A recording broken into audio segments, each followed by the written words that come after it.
আসসালামু আলাইকুম। আজকে আপনাদেরকে আমি নিয়ে যাব আমাদের গ্রামের বাড়ি, যশোর ৭ মাইল দৌলতদিহি গ্রাম। চলুন গ্রামটা ঘুরে আসি। এই রোড, হ্যাঁ, এই রোডটা কত স্মৃতিময় রোড। এই রোড দিয়ে স্কুল কলেজ প্রচুর কাদা থাকতো। না, এই যে রোডটা, এখন যে রোডটা আমরা যাচ্ছি, এটা হচ্ছে আমার বাবার বাড়ির রোড, বাপের বাড়ির রোড। বাপের বাড়ি যাচ্ছি, অনেকদিন পর যাচ্ছি। বাপ নাই, মা নাই। এই রোডে এত কাদা থাকতো, বুঝছো রায়ান, এত কাদা থাকতো এই রোডে। আব্বার সাথে সাইকেলে যেতাম, মোটর সাইকেলে যেতাম, কতবার নামতে হতো, কতবার যে স্লিপ খেয়ে হাঁটতে হাঁটতে পড়ছি বাবা। এই রোডটা এখন কত সুন্দর হয়েছে। আর তখন তো এরকম গাছ গাছালিও ছিল না, রোদ, ঠাটা রোদ, মাথা একদম ইয়ে হয়ে যাবে। আর আর হাস্যকর, সবচেয়ে হাস্যকর হচ্ছে এই যে পাশে হচ্ছে আমাদের নদী। এই নদীতে আমি গরু নিয়ে আসি। এখানে আব্বা, এই যে গরু, এখন গরু বেঁধে দিয়ে যাবে। আবার বিকেল বেলা আব্বা আমাকে সাথে করে নিয়ে এসে গরুটা বেঁধে এই যে এই বাঁশঝাড় থেকে একটা কঞ্চি কেটে দেবে, দিয়ে বলো যা গরুটা নিয়ে চলে যাও বাড়ি, গান গাতে গাতে চলে যাবো। কিন্তু আমার এই গরু নিয়ে বন্ধ হলো কখন জানো? যখন আমি ফার্স্ট ইয়ারে পড়ি।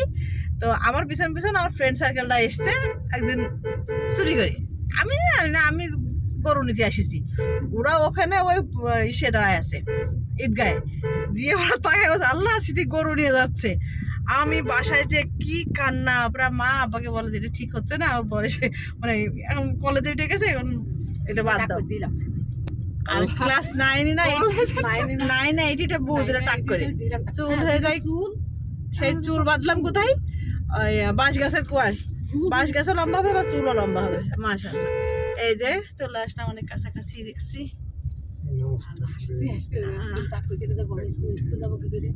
একদম ইসে নামাই গাড়ি রেখে দাও,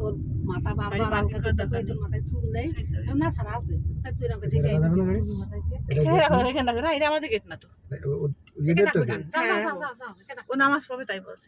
সামনে যাও, সামনে যাও, সামনে যাও, আর একটু সামনে যাও। এই যে পাটখড়ি সিনারিটা আসলে খুব ভালো। একেবারে সুপ্তিকের গেটের সামনে রাখি আছে, এটা সুপ্তিকের গেট ছিল সামনে, না না ওই যে বাইদা, এই যে বাইদা, এই যে চলে সামনে ওই দিয়ে দাও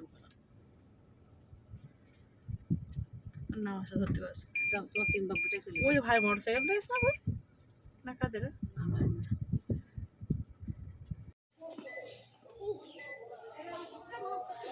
চলে যাও, চলে বাড়ানো করে দাও।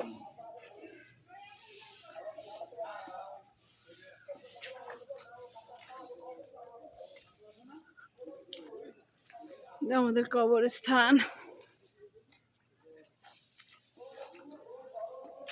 এখানে পানির ব্যবস্থা করা আছে। এই পাশে আমার দাদা দাদির কবর। এটা আমাদের প্রাক্তন বাড়ি। এখানে অনেক বড় বাড়ি ছিল, এখন ভেঙে গেছে, এখন কেউ থাকে না। তো এটা আমার দাদা দাদির কবর। আসসালামু আলাইকুম, আহলান কবর। এটা হচ্ছে আমি যেখানে বড় হয়েছি সেই বাসা। আব্বা মা কেউ নাই, গেট খোলাই, আব্বা মা কেউ নাই, এখন বাইরের মানুষ থাকে, আমরা কেউই থাকি না, ভাইয়েরা কেউ থাকে না।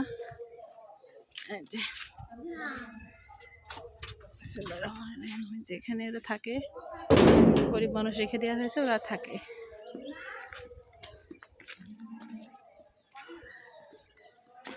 যখন মা থাকতো এখানে অনেক রকম জিনিস ছিল, এখানে ঢেকে ছিল, গোয়াল ঘর।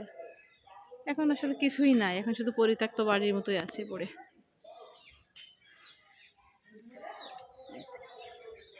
এই যে বাসাটা ভেঙে, এ পাশে ছিল দাদার বানানো বাড়ি, সেটা ভেঙে গেছে।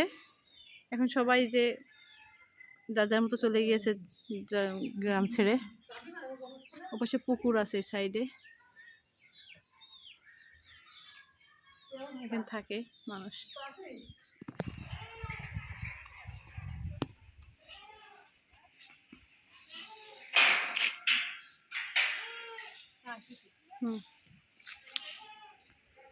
নতুন করে কবরস্থানটা তৈরি করা হয়েছে। এখানে শুয়ে আছে আমার আব্বা, আমার মা, আমার 2 চাচা আর 1 চাচি। আসসালামু আলাইকুম। এখানে আমার এখানকার জন্য একটু ছুটে আসা। আব্বা মার সঙ্গে তো দেখা হয় না।